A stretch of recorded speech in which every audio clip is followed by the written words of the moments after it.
Bueno, hola, ¿cómo andan? Bienvenidos a la clase número 12 y muy probablemente o con muy alta probabilidad, como vamos a decir hoy en varias ocasiones por las estructuras y los algoritmos que vamos a estar repasando, lo que será, como les decía, muy probablemente la última clase de algoritmos 2. Bien, no se preocupen si no entienden por qué estamos hablando o por qué vemos un cangurito y un arbolito y decimos otras implementaciones de diccionarios en el título de esta clase. Básicamente vamos a dedicar tiempo a ver representaciones alternativas o implementaciones alternativas a las que ya vimos que son más bien las clásicas, pero nos van a ayudar a pensar o a darle forma a una clase particular de algoritmos que van a ir viendo con Esteban, que son los algoritmos probabilísticos. Vamos a organizar así, vamos a ver dos estructuras principalmente, las skip list y los split trees, y van a tener un par de bocaditos con Esteban para profundizar conceptos de estos algoritmos probabilísticos que nos ocupan el día de hoy. Arranquemos. Bueno, arranquemos entonces por la primera de las dos estructuras, que son las skip lists, que fueron propuestas en 1989 y es, creo, una de las estructuras de datos más jóvenes que hemos visto en esta materia. Veníamos con estructuras de datos más clásicas. Esta es una de las que fueron propuestas más recientemente que vamos a ver en esta materia. Fueron inventadas por un científico de la computación estadounidense que se llama William Pugh. Y bueno, en comparación con otras estructuras de datos que vimos para la implementación de diccionarios, no son tan complicadas de implementar. Y parece extraño porque vimos que no eran una muy buena opción en varias. Esto surgió en algunas consultas, incluso también creo que alguna vez lo dijimos en alguna de los videos. Y es que es un poco raro, pero vamos a estar utilizando listas enlazadas para implementar estos diccionarios. Bueno, pensemos un segundito cómo sería implementar diccionarios en listas enlazadas, ahí dice ordenadas. Vamos a pensar primero el caso base, sobre una lista que no tenemos ningún conocimiento, no sabemos si está ordenada o no, una lista común y corriente de las de toda la vida. Bueno, básicamente para, por ejemplo, buscar un elemento vamos a tener que agarrar el primer puntero al primer elemento, preguntar si ese elemento se parece o no se parece a el que estamos buscando, si es igual o no es igual al que estamos buscando. Sigo, si no es igual, pido el siguiente en esa lista, sigue recorriendo el puntero, etcétera, etcétera, hasta, en el peor de los casos, buscar sobre los n elementos. Recuerden que en el caso de las listas no tenemos acceso de forma randomizada como tenemos en un arreglo, que yo puedo acceder a cualquier elemento en un costo O de 1, sino que para llegar al elemento iésimo tengo que recorrer i punteros y eso hace que, bueno, básicamente la búsqueda me quede en O de n. Ahora, pensemos el caso en el que la lista esté ordenada. Dejo un segundo para pensar. ¿Se modifica este costo de búsqueda o no? Bueno, la verdad es que si tenemos listas ordenadas, mucho no se nos modifica porque simplemente, o sea, son muy simples, pero la verdad es que siguen siendo igual de ineficientes porque de todas formas voy a tener que recorrer los n elementos eh, hasta encontrar el que estoy buscando o no, en cuyo caso voy hasta el final de la lista. Pero sí tiene una pequeña ventaja, y es que, o si quiero verle alguna cosa positiva, es que, bueno, puedo llegar a tener, si yo tengo una lista, por ejemplo, ordenada de menor a mayor, puedo llegar a encontrar un elemento que es mayor al que estoy buscando, y como sé que de ahí en más todos los elementos van a ser mayores a ese, no sigo buscando y al menos acorto un poquito ese tiempo. Pero en el peor de los casos sigue siendo O de n. Es decir, fíjense, podemos tener, bueno, el primer puntero, un elemento el primer elemento de la lista contiene un 5, después el 12, después el 18, el 25. Fíjense que están ordenados de menor a mayor. En el caso de que, por ejemplo, yo esté buscando el 28, al visitar el 41 ya voy a poder cortar y no seguir buscando. Pero, ¿se les ocurre alguna forma de optimizar un poco esa búsqueda para no tener que estar haciendo, recorriendo los n elementos una vez que yo tengo o sé que están ordenados en esa lista. Si tuviésemos una forma o algo que nos permita avanzar un poco más rápido sobre esta lista, podríamos llegar a achicar la cantidad de punteros que tengo que recorrer para encontrar un elemento. Y ahí empieza a tener sentido el cangurito que ven en las diapos. Fíjense, por ejemplo, si yo construyo una segunda lista con los mismos elementos que tengo en la lista original, o la que vimos en la que ven arriba del todo en la diapo, en la que esta segunda lista contiene, por ejemplo, o solo apunta a los, en este caso son los elementos impares, si empezamos del 0, el 1, el 3, el 5 y así hasta el final. Fíjense que para buscar un determinado elemento, por ejemplo, el 63, yo podría hacer, en vez de recorrer desde el 5 hasta el 63, lo que implicaría visitar el 5, el 12, el 18, el 25, el 41, el 57, hasta el 63, yo podría empezar a buscar por la lista de arriba, la lista que me permite saltar más rápido.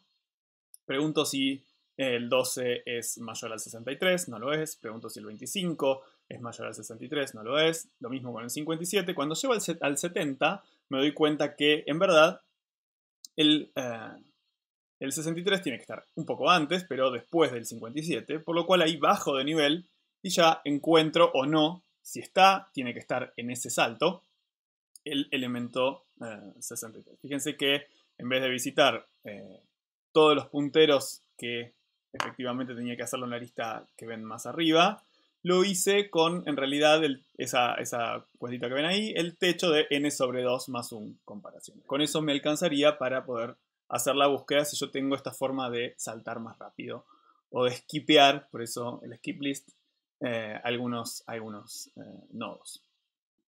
Si bien parece que hemos ganado bastante con esta segunda lista que nos permite hacer estos saltos, fíjense que básicamente redujimos prácticamente a la mitad la cantidad de comparaciones que necesitaríamos para hacer una búsqueda sobre esta lista.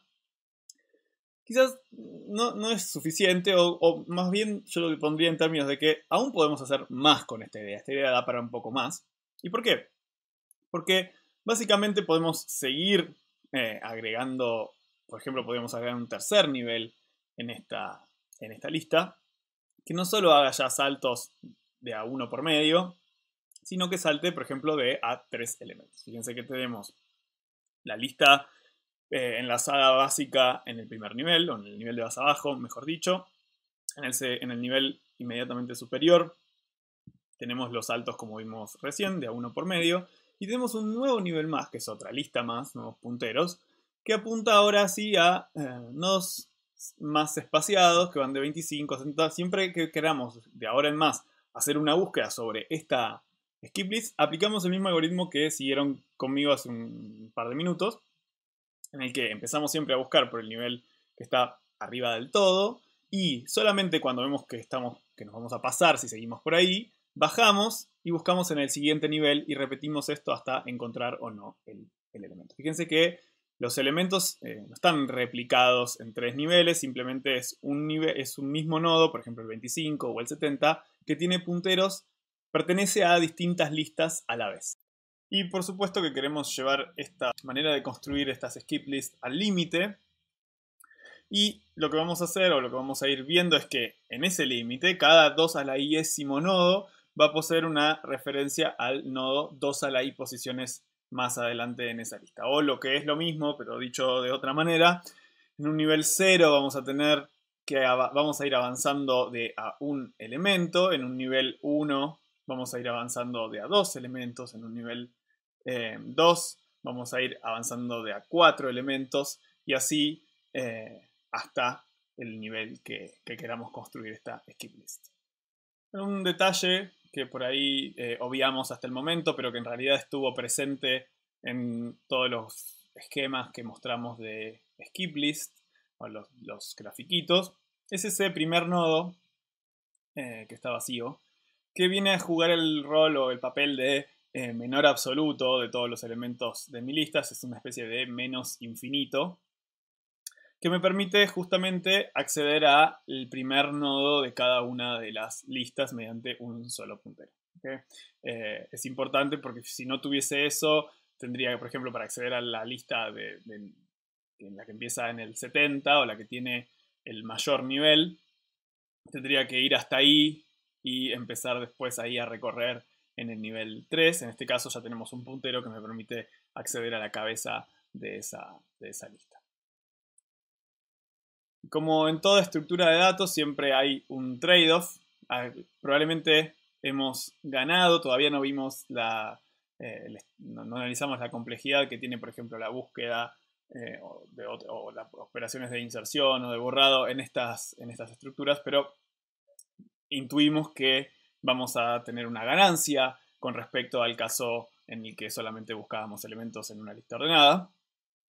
Pero esto vino a un costo, y el costo fue, bueno, agregamos más cantidad, si bien no agregamos nodos, sí agregamos una cantidad de punteros o de referencias que son extras y que dependen de la cantidad de niveles que quiero agregar en mi estructura de datos.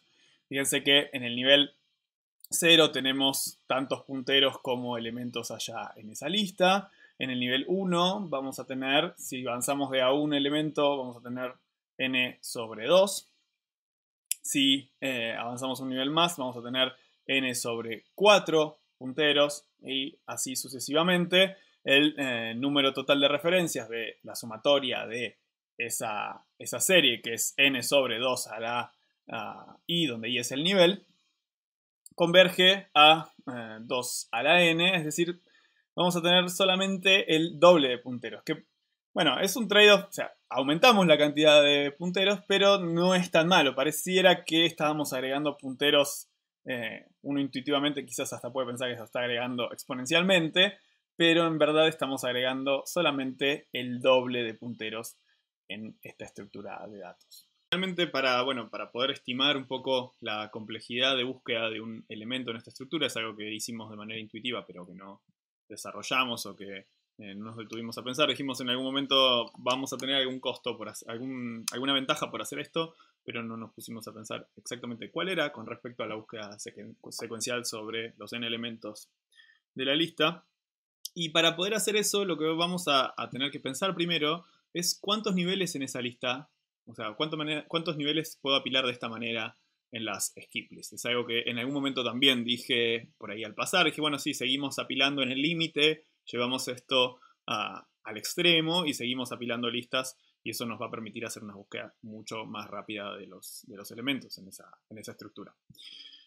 Pero normalmente, bueno, yo les preguntaría esto en clase, pero ahora les doy un minuto para que paren el video, lo piensen tranquilamente e incluso puedo reformular la pregunta. Vendría a ser algo como, fíjense que en cada nivel que yo voy construyendo, tengo el nivel 0, donde tengo n elementos, en el nivel 1 tengo n sobre 2 elementos, en el nivel siguiente tengo n sobre 4, o la cantidad de nodos en el nivel anterior sobre 2, y así, ¿cuántas veces puedo yo? Esto es una pregunta que es recurrente en esta materia. Muchas veces decimos, bueno, ¿cuántas veces puedo dividir en 2? Lo vimos con el merge sort, lo vimos en algunas estructuras de árboles binarios. ¿Cuántas veces puedo dividir en 2 un conjunto de n elementos? Si están pensando que la respuesta correcta es log de n, es decir, tengo log de n niveles, bueno, están justamente en lo cierto, podemos tener hasta log n niveles. Y ahora sí, entonces, habiendo respondido esta primera pregunta, que es, bueno, ¿cuál es la máxima cantidad de niveles que yo puedo apilar de listas? Estamos en condiciones de pensar la pregunta inicial que nos planteamos hace un segundo, y es, bueno, ¿cuál es la complejidad de la búsqueda de un elemento sobre esta estructura? Y noten que para realizar cualquier búsqueda sobre estos n elementos con la estructura de skip list hasta el último nivel, construida hasta el último nivel, a lo sumo vamos a tener que visitar un máximo de 2 nodos por nivel. Y como tenemos log n niveles, es 2 por log n nodos que tenemos que visitar, que sabemos desde la clase de complejidad que podemos acotar con O de log n. ¿Les remite a algo esto? ¿Les hace pensar en algún otro algoritmo, alguna otra estructura que hayamos visto en esta materia? Les dejamos ahí esa pregunta de, bueno, ¿a qué les parece que se parece esto de las skip lists? Sin embargo, no todo es color de rosas. Hay un gran problema que se habrán dado cuenta hasta en este momento, y es que, ¿qué pasaría cuando, si bien esta estructura me da una búsqueda bastante veloz o comparable a otras muy buenas estructuras que vimos a lo largo de Algo 2, ¿qué pasaría si yo quiero insertar o eliminar un nodo en esta estructura? ¿Cuántos nodos puedo llegar a tener que cambiar tan solo por querer agregar o eliminar alguno de los nodos que yo tengo en mi lista? Fíjense, por ejemplo, si yo en esa que ven ahí en la diapo quiero eliminar el 5. Para poder mantener el mismo patrón que tengo en las listas, voy a tener que eliminar el 5. Eso fácil, lo saco de la lista. Ahora, voy a tener que sacar el 12 de la lista. Fíjense que yo quiero que me quede la misma estructura, así que voy a tener que sacar el 12 de la lista número de nivel 1 y subir el 18 a esa lista de nivel 1. Voy a tener que eliminar el 25 de la lista de nivel 2 y, o sea, me van a quedar solamente el 25 en el 0 y en el 1, en las listas 0 y 1, y subir el 41 hasta ese nivel 2. Es decir, tengo que hacer como algo así como n-1 modificaciones hasta el final, lo cual es básicamente inmantenible y lo hace muy difícil de implementar. De hecho, es justamente el problema principal que ustedes ven ahí en la diapositiva. Es una estructura de datos que es muy, muy rígida. Si yo no tengo que estar agregando y quitando elementos, con la búsqueda me alcanzó y estamos más que bien.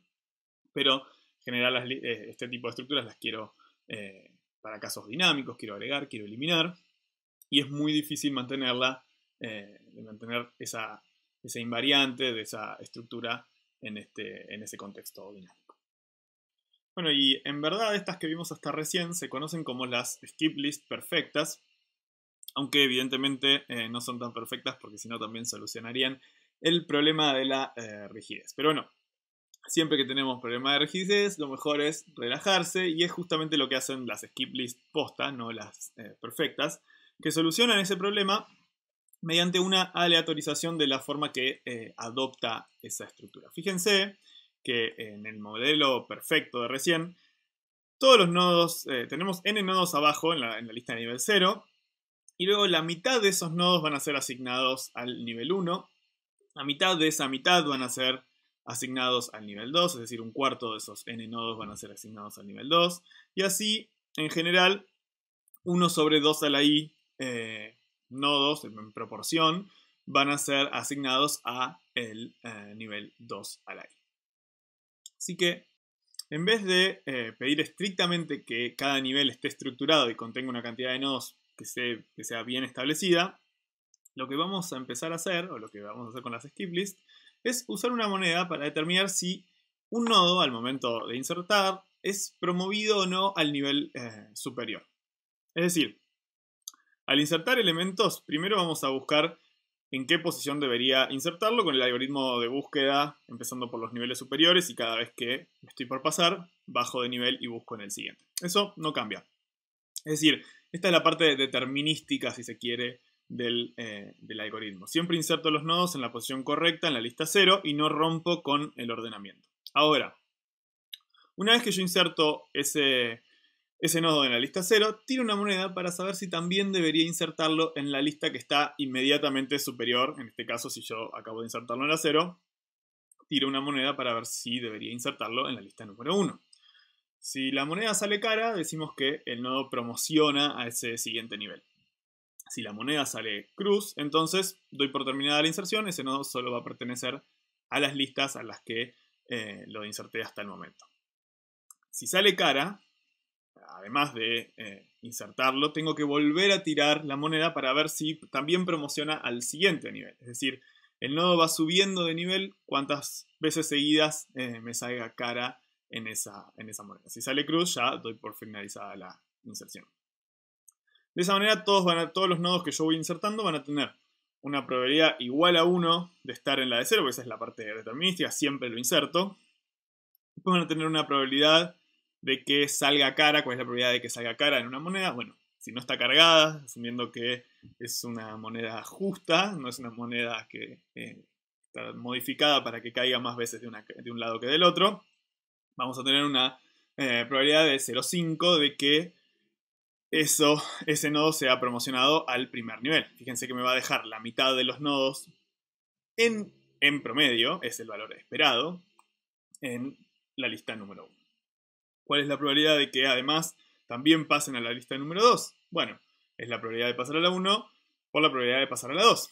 Eso es 2 veces 0,5 por 0,5, que me da una probabilidad de 0,25 de estar en la segunda. Y como verán, eso más o menos me va a dejar un cuarto de los nodos en el segundo nivel. Creo que ya en este momento se tienen que haber dado cuenta que esta estructura, si bien no va a tener el orden regular, el valor esperado de cantidad de nodos en cada nivel va a tender a ser muy similar al que vimos para las escape lists perfectas.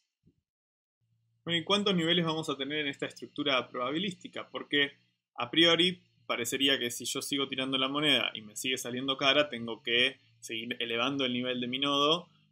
Incluso puedo llegar hasta inaugurar nuevos niveles, nuevas listas, si estoy por encima del nivel máximo creado hasta el momento. Bueno, la verdad es que sí, no sabemos, porque justamente no sabemos cuál va a ser ese nivel máximo, porque depende de esa moneda.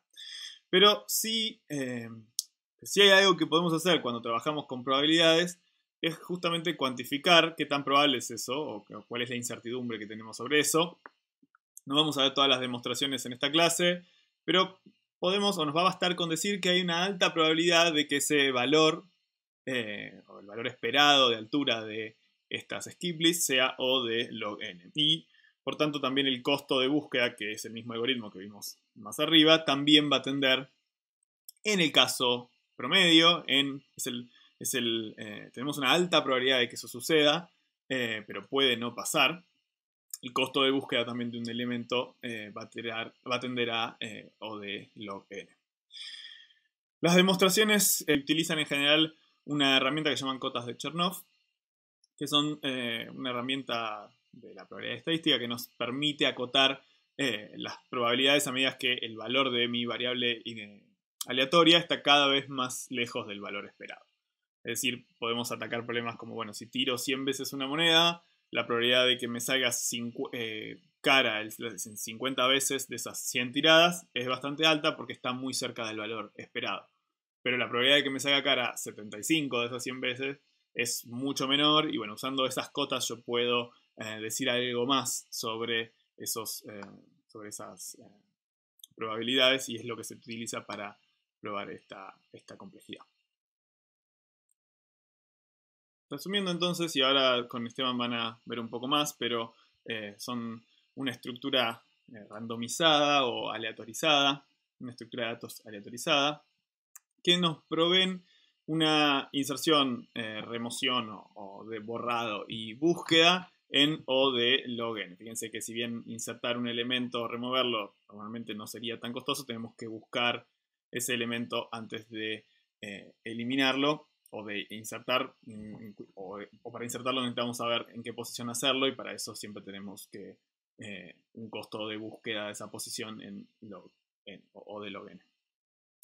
Es una estructura que es súper elegante, y comparada por ahí con la complejidad de programar otras estructuras como las de árboles y de mantenerlas que vimos, es bastante más simple.